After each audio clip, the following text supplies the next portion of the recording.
Hello everyone, नमस्कार आप सभी को।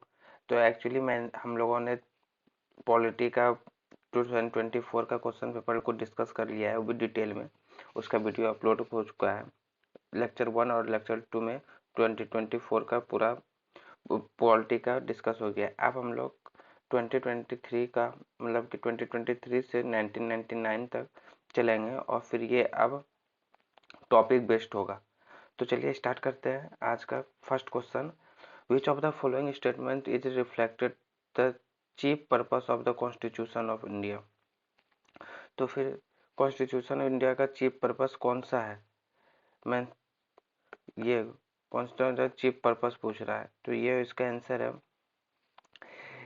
It defines the limit the power of government. It define the limit of power of government, option C 2023। और इसका detail अगर इसका देखा जाए तो जो लिमिटेड पावर लिमिट करता है गवर्नमेंट का, placing limitation of the government power. दूसरा एस्टेब्लिशमेंट ऑफ फ्रेमवर्क, ये फ्रेमवर्क एस्टेब्लिश करता है determining the it's nature and it's form. ठीक है। Responsibility of the different branches of the government. ठीक है। एक्सिक्यूटिव, लेजिस्लेटिव एंड जुडिशरी का रिस्पॉन्सिबिलिटी ये लेता है। उसका तो legislature is responsible for creating law. Creating law ये हो गया 2023 का फर्स्ट क्वेश्चन। दूसरा क्वेश्चन देखते हैं। Consider the following statement reflect of constitution day. Constitution day के बारे में पूछा। The constitution day is celebrated on 26 November early year every year to promote constitution value among the citizen. And statement 2 का consider कर रहा है कि 26 November 1949 the constitution assembly of India set up the drafting committee under the chairmanship of Dr. Bhimrao Ambedkar to prepare the drafting constitution of India। यहाँ पर celebrate मना रहा है 26 नवंबर को। ठीक ना। यहाँ सेटअप हुई हो रहा है 26 नवंबर 1949 को।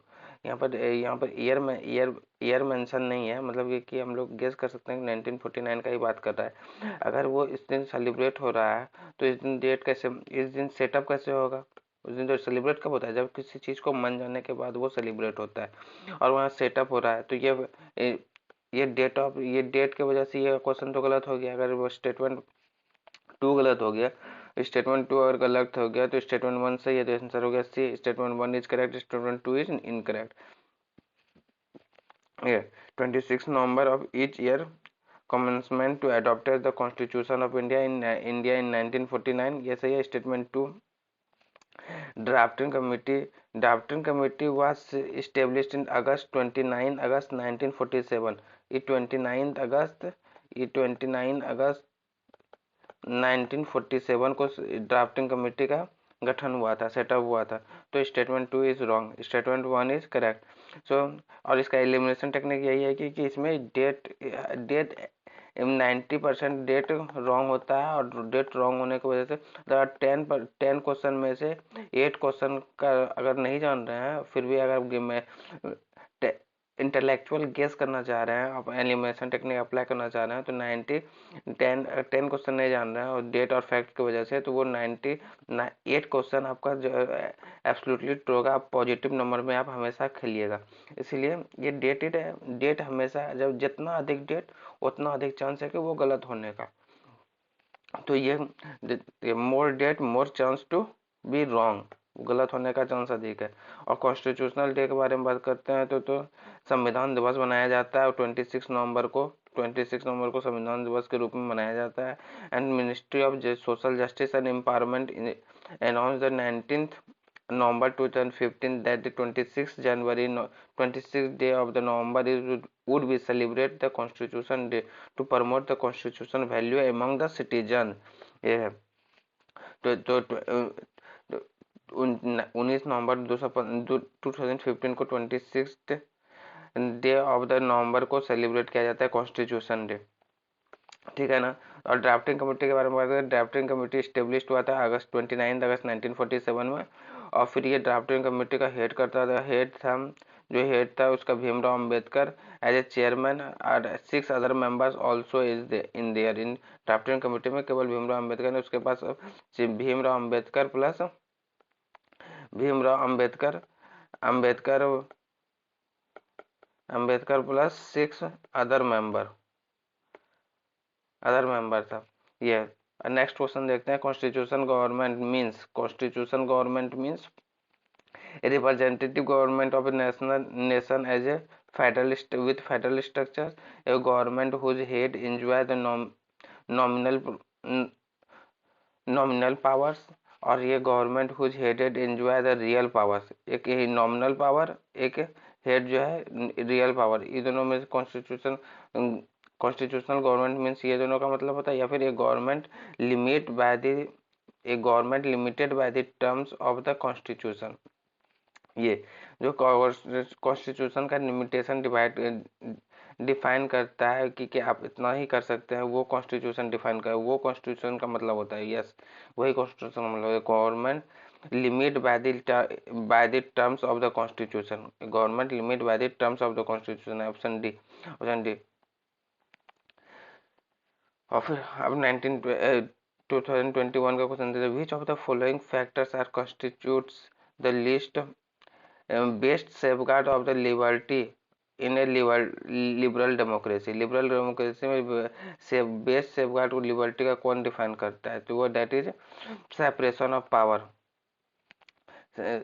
Option A is committed judiciary, centralised of power, या इलेक्टेड गवर्नमेंट, और डी है separation of power. D is separation of power. Liberty mean the separation of power between the legislature, executive and judiciary, or separation minimize the possibility of arbitrary access by the government. Minimize the possibility of arbitrary access by the government. Liberty means 20। Next question देखते हैं। We adopt the parliamentary democracy based on the British model, ठीक है, but how does our model differ from the model differ from that model? First number option है कि as regard the legislation the British Parliament is supreme and sovereign, but in India the power of the Parliament to legislate is limited। सही बात है। In India, ये सही है, सही बोल रहा है। In India matter related to the constitution of the amendment of an act of the parliament are refer to the constitutional bench by the supreme Court. देखिए ये रेफर मतलब कि इसको भेजना ही है, 100% श्योर है, लेकिन ऐसा नहीं है, उसको भेजना जरूरी नहीं होता। इसलिए 2 इज रॉन्ग, 1 सही है। 1 सही मतलब कि करेक्ट ऑप्शन है ए ओनली, ये only 1। Parliamentary model of government तो ये है ना कि parliamentary model system largely based on British parliament में बेस्ड है। ये Indian parliament is not a sovereign body like a British parliament, but the law जो है वो डॉक्ट्रिन ऑफ बेसिक स्ट्रक्चर्स पे चलता है। डॉक्ट्रिन ऑफ बेसिक स्ट्रक्चर्स है as matter of constitution of an amendment act can be transfer या can be transfer है, मतलब ये कि हाँ कर भी सकते हैं, नहीं भी कर सकते, can be transfer to the supreme court, but it is not mandatory. यहाँ मैंडेटरी नहीं है, यहाँ से रिफ्लेक्टेड रेफर से डिलेक्शन होता है कि मैंडेटरी बात कर रहा है, लेकिन मैंडेटरी है नहीं, not mandatory to the supreme court, so to give to the constitutional bench। constitutional bench is handle matter regarding to the interpretation of the constitution। Interpretation of the constitution को handle करता है matter को constitutional bench. ये है the further Indian state has an elected head republics while British state has hereditary head. हम लोग elect करते हैं ना प्रेसिडेंट को, और लेकिन ब्रिटिश में हेरिडेटरी होता है, पूर्वज का ऐसा था, जैसे कि आज पापा है, उसका बेटा है, उसका बेटा का फिर बेटा होगा, ऐसा हेरिडेटरी हेड होता है। मोनार्की सिस्टम फॉलो होता है ब्रिटिश पार्लियामेंट में, इंडिया में, और इंडिया में रिपब्लिक पार्लियामेंट फॉलो होता है, Republic system. In parliamentary system whether the India or British role of the Prime Minister has become so significant and crucial that the political scientists like to call it for the prime minister government। सही है। हम लोग की political philosophers होता है वो इस model को गवर्नमेंट को बोलता है प्राइम मिनिस्टरियल गवर्नमेंट बोलता है। चलिए, और next question is a constitution government is definition, a constitution government by definition is a, कौन सा कॉन्स्टिट्यूशन, दैट इज, अब हम लोग पीछे भी पढ़ चुके हैं, that is limited power, limited government, limited government is called as constitutional government in limited government. Option number D, government by legislature नहीं, पॉपुलर गवर्नमेंट नहीं, मल्टीपल पार्टी गवर्नमेंट नहीं, और limited government, yes limited government. The constitutional government is defined as a existence of the constitution, ठीक है. It may be a legal instrument, ये legal instrument है. Merely it is set up a mixed norms and principles generally adopted by the fundamental law. It affected the control and exercise the political power. The constitutionalism may be defined to have a following characteristic. The state is regulated. The citizens enjoy limited and qualified rights. The government has certain obligation to be fulfilled.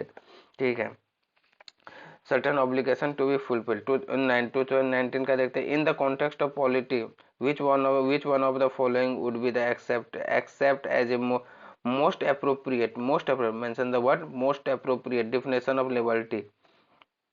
मतलब ये सब liberty का ही definition, लेकिन इसमें से सबसे अधिक, सबसे बेस्ट जो सुटेबल है वो कौन सा है, वो कौन सा है. Protection against the tyranny of the political rule, यहाँ ये भी है. अब्सेंस ऑफ रेस्ट्रिक्ट, ये भी है लिबर्टी के लिए. Opportunity to do whatever one's like, ये भी है, लेकिन ये हम लोग नहीं फॉलो करते हैं. Opportunity of developed our self fully, yes ये हम लोग पढ़ते हैं कि इसमें इसको फॉलो करेंगे तो मेरा तो लिबर्टी फुलफिल होगा, लेकिन दूसरे का लिबर्टी हैम्पर होगा, इसलिए ये नहीं, इसको फॉलो हम लोग नहीं करते, हम लोग इसको फॉलो करते हैं. Opportunity of develop our self, ये इसको फॉलो अफगानिस्तान, ईरान ये सब करता है. यहाँ पर वो लोग इसको फॉलो करते हैं कि अपना फुलफिल कर लेंगे लिबर्टी, लेकिन दूसरे का क्या हो, दूसरे का हमको पता नहीं, लेकिन अपना हम लोग लिबर्टी फुलफिल करेंगे. लेकिन हम लोग जो है अपॉर्चुनिटी डेवलप आवर्स, हम लोग अपने आप को डेवलप करने का अपॉर्चुनिटी देते हैं. साथ में हम लोग ये भी ध्यान रखते हैं कि नेक्स्ट जो है आगे का जो बंदा है उसको उसका लिबर्टी हैम्पर ना हो मेरे लिबर्टी के कारण. इसलिए option D is correct option. A liberty is a absence of restrictions on the activity of individual. It provides opportunity for the development of individual personalities को डेवलपमेंट करने की अपॉर्चुनिटी प्रोवाइड करता है. Liberty is secure all citizens have liberty of thought, expression, belief, faith and worship. The liberty is enforced through the fundamental rights. Fundamental rights के तरह से, fundamental right के तहत हम लोग का इन्फोर्स किया जा सकता है liberty. The ideal of liberty, equality and fraternity has been taken from French revolution. हम लोग लिबर्टी, इक्वलिटी एंड फर्टर्निटी हम लोग कहाँ से लिए, फ्रेंच रेवोल्यूशन से. Next question, which of the following is reflected the most appropriate relationship between the law and liberty. Law and liberty के बीच में संबंध में कौन सबसे अधिक अप्रोप्रिएट, सब सही है लेकिन अप्रोप्रिएट कौन सबसे ज्यादा सही, that will be the correct answer. If there are more law there is less liberty, ये भी सही है. If there is no law there is no liberty, ये भी सही है. If there is liberty law has to be made by the people, if the law are changed to obtain liberty is in danger, ये भी सही है. लेकिन इसमें से most of there is no law there is no liberty, ये है. Liberty, law and liberty का कॉन्सेप्ट जो है निगेटिव कॉन्सेप्ट में देखे तो लिबर्टी को, तो liberty is defined as the absence of all restrictions of an individual, and John Stuart Mill describes the restrictions is an evil. restrictions जो है वो evil कहा जाता है, evil कहलाता है. कौन बोलता है, जॉन मिल्स कहता है, John mills specially worried about the restrictions coming from the state and society. John mills अधिक वरी, अधिक चिंता है उसको क्योंकि वो restrictions किसके द्वारा लागू होगा, या तो वो स्टेट देगा या फिर सोसाइटी. और इंडिविजुअल रिस्ट्रिक्ट नहीं कर सकता है, उसको कभी भी स्टेट करेगा, क्योंकि state are more powerful than the individual and society is also more powerful than the individual. So जो हैम्पर करेगा वो कौन करेगा, स्टेट करेगा या फिर सोसाइटी करेगा. कॉन्सेप्ट अगर आप पॉजिटिव लिबर्टी का बात करेंगे, complete absence of restrict the neither possible और desirable. Liberty is to be enjoyed by everyone. Liberty is enjoyed by everyone. It should be reasonable restrict. Freedom of many requires restrictions of law on the freedom of some. Freedom of some. If thus there is no law, there is no liberty. There is no law, there is no liberty. Yes, yeah. Liberty has supported the concept of positive liberty. Concept of positive liberty, हम लोग positive liberty का concept को follow करते हैं. Next question देखते हैं हम. Democracy is superior virtue lies on the fact that it calls into activity. Democracy is superior virtue lies in the fact that it is called into activity. तो इसमें से कौन है डेमोक्रेसी के superior virtue? The intellectual change character of ordinary men and the intelligence and character, the intelligence and characters of ordinary men and women. Yes, तब ना वो democracy का अधिक अधिक वो यूज कर पाएगा, अपना डिसीजन करेक्ट ले पाएगा.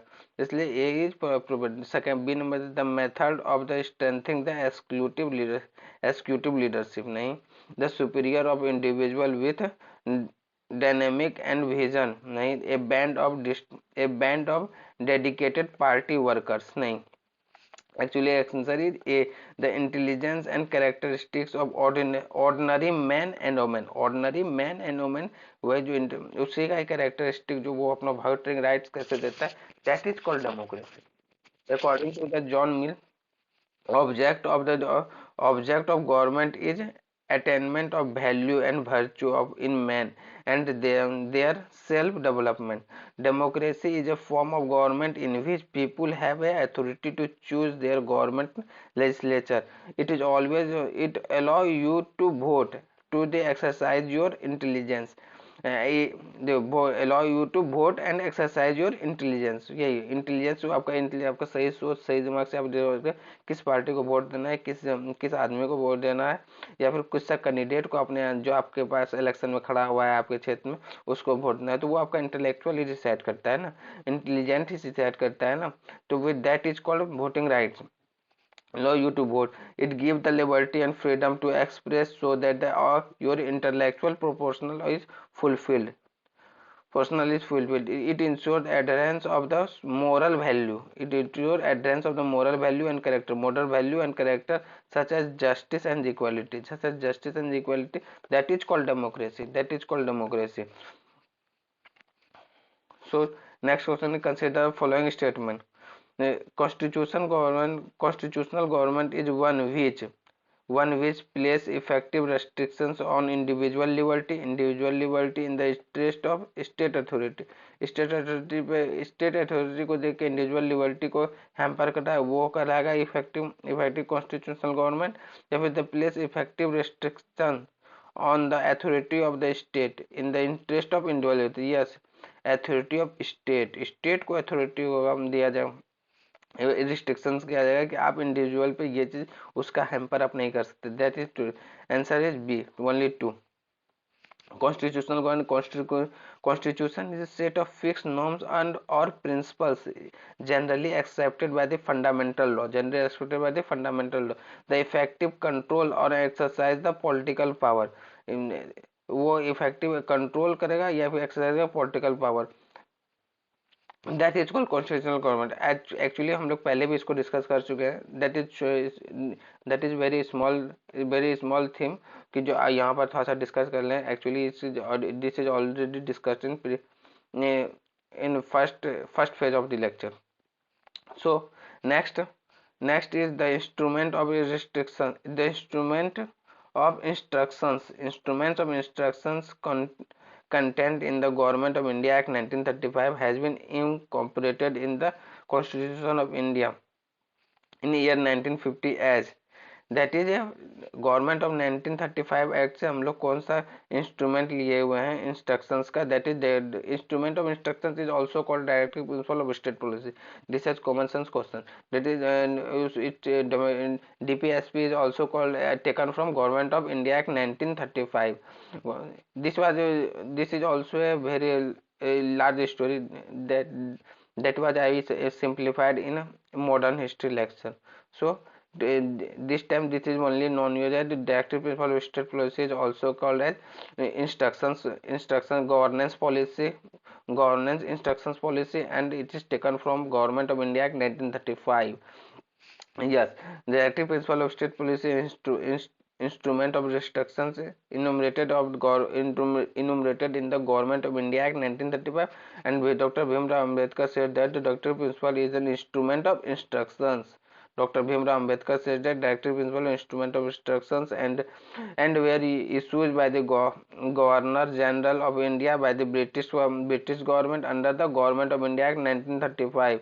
It is also called directive principle of merely another name of instrument of instructions.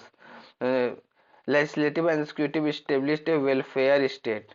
Instructions is given by the legislative and executive established a welfare state. They denoted the idea that the state should keep in mind while formulating the policy and enacting the law. Enacting the laws. This was all about today's lecture. Next will be continue in next lecture. So thank you.